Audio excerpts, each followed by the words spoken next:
सुभाष चंद्र बोस की ट्रेन पहले दिल्ली पहुंची, फिर वहां से उन्होंने पेशावर के लिए फ्रंटियर मेल पकड़ी।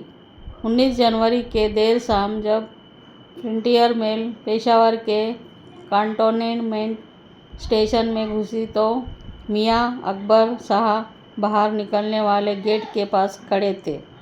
उन्होंने एक अच्छे व्यक्तित्व वाले मुस्लिम शख्स को गेट से बाहर निकलते देखा। वो समझ गए कि वो और कोई नहीं, दूसरे वेश में सुभाष चंद्र बोस हैं।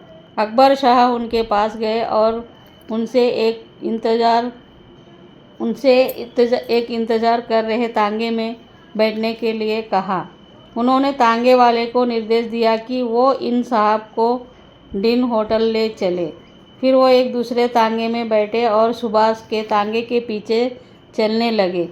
मियां अकबर शाह अपनी किताब नेताजी ग्रेट एस्केप में लिखते हैं, मेरे तांगे वाले ने मुझसे कहा कि आप इतने मजहबी मुस्लिम शख्स को विधर्मियों के होटल में क्यों ले जा रहे हैं?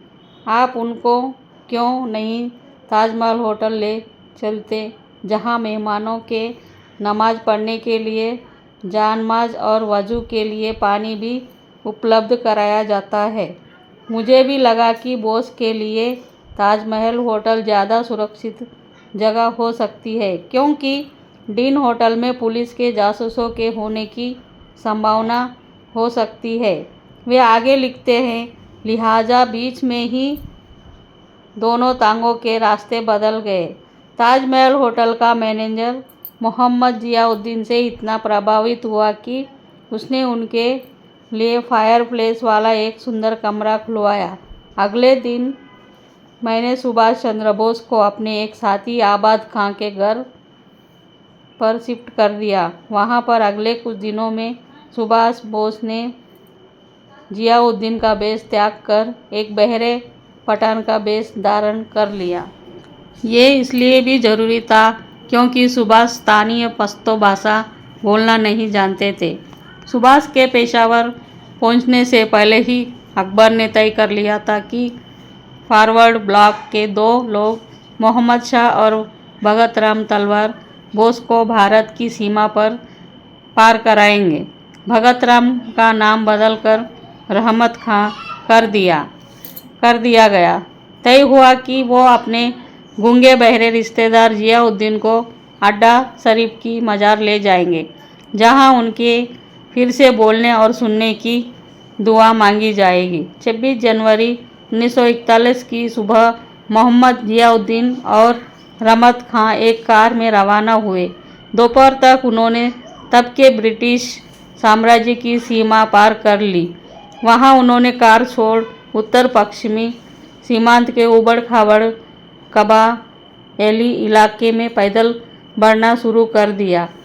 27-28 जनवरी की आधी रात वो अफगानिस्तान के एक गांव में पहुंचे।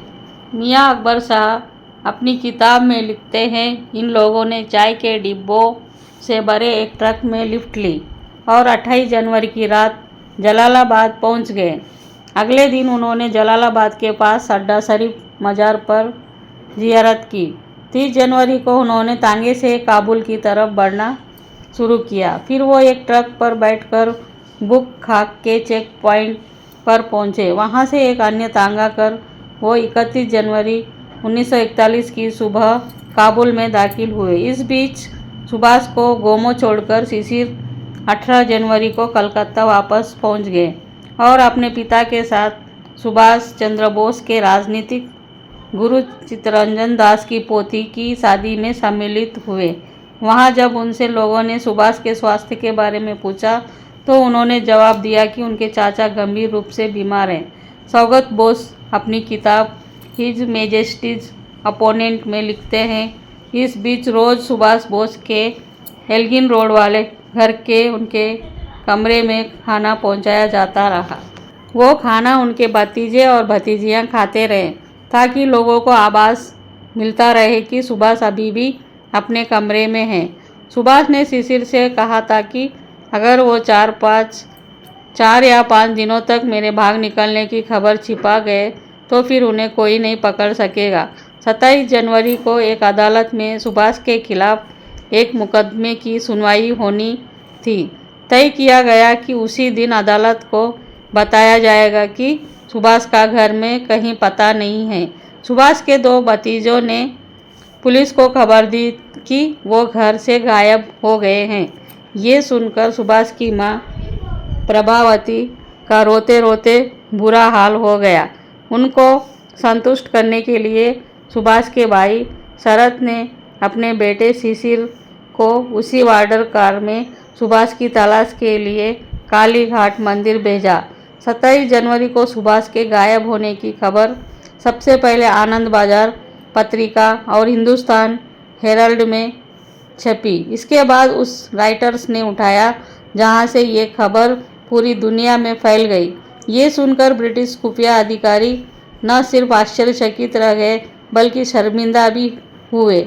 शिशिर कुमार बोस अपनी किताब रिमेम्बरिंग माय फादर में लिखते हैं, मैंने और मेरे पिता ने इन अफवाहों को बल दिया कि सुभाष ने संन्यास ले लिया है।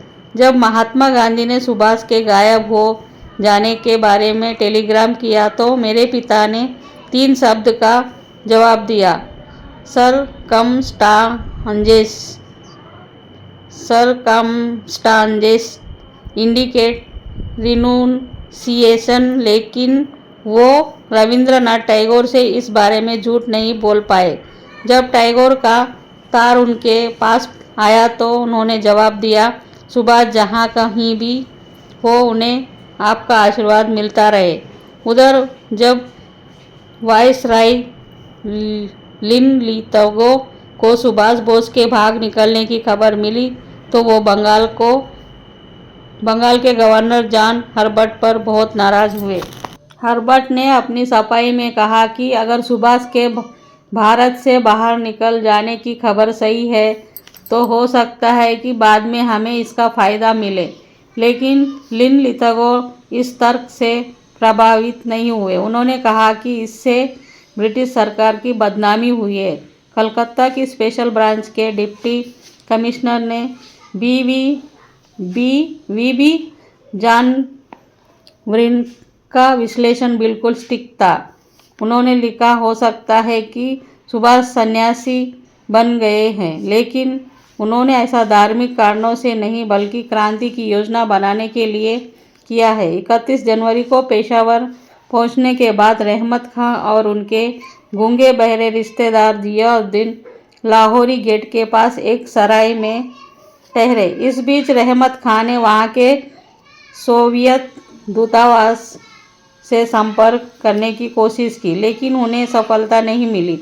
जब सुभाष ने खुद जर्मन दूतावास से संपर्क करने का फैसला किया, उनसे मिलने के बाद काबुल दूतावास में जर्मन मिनिस्टर हांस फिल्गेर ने 5 फरवरी को जर्मन विदेश मंत्री को तार भेजकर कहा, सुभाष से मुलाकात के बाद मैंने उन्हें सलाह दी है कि वो भारतीय दोस्तों के बीच बाजार में अपने आप को छिपाए रखें। मैंने उनकी तरफ से रूसी राजदूत से संपर्क किया है। बर्लिन और मॉस्को से उनके वहां से निकलने की सहमति आने तक बोस सीमेंस कंपनी के हेर टॉमस के जरिए जर्मन नेतृत्व के संपर्क में रहे। इस बीच सराय में सुभाष बोस और रहमत खां पर खतरा मंडरा रहा था। एक अफगान पुलिस वाले को उन पर शक हो गया था। उन दोनों ने पहले कुछ रुपए देकर और बाद में सुभाष की सोने की घड़ी देकर उससे अपना पिंड छुड़ाया। ये घड़ी सुभाष को उनके पिता ने उपहार में दी थी। कुछ दिनों बाद सीमेंस के हेर टॉमस के जरिए सुभाष बोस के पास संदेश आया कि अगर वो अपनी अफगानिस्तान से निकल पाने की योजना पर अमल करना चाहते हैं तो उन्हें काबुल के इटली के राजदूत पाइत्रो क्वारोनी से मिलना चाहिए। 22 फरवरी 1941 की रात को बोस ने इटली के राजदूत से मुलाकात की। इस मुलाकात के 16 दिन बाद 10 मार्च 1941 को इटालियन राजदूत की रूसी पत्नी सुभाष चंद्र बोस के लिए एक संदेश लेकर आई, जिसमें कहा गया था कि सुभाष दूसरे कपड़ों में एक तस्वीर खिंचवाएं। सौगत बोस अपनी किताब हिज मैजेस्टीज अपोनेंट में लिखते हैं, सुभाष की उस तस्वीर को एक इटालियन राजनयिक ओरलांडो मजाटा के पासपोर्ट में उनकी तस्वीर की जगह लगा दिया गया। 17 मार्च की रात सुभाष को एक इटालियन राजनयिक सिनोर क्रेस्सिनी के घर शिफ्ट कर दिया गया। सुबह तड़के वो एक जर्मन इंजीनियर वेंगर और 2 अन्य लोगों के साथ कार से रवाना हुए। वो अफगानिस्तान की सीमा पार करते हुए पहले समरकंद पहुंचे और फिर ट्रेन से मॉस्को के लिए रवाना हुए। वहां से सुभाष चंद्र बोस ने जर्मनी की राजधानी बर्लिन का रुख किया। सुभाष बोस के सुरक्षित जर्मनी पहुंच जाने के बाद उनके भाई शरत चंद्र बोस बीमार रविंद्रनाथ टैगोर से मिलने शांति निकेतन गए। वहां उन्होंने महान कवि से बोस के अंग्रेजी पहरे से निकलने की खबर साझा की। अगर आपको मेरा वीडियो पसंद आता है तो लाइक कीजिए, शेयर कीजिए, सब्सक्राइब कीजिए। धन्यवाद।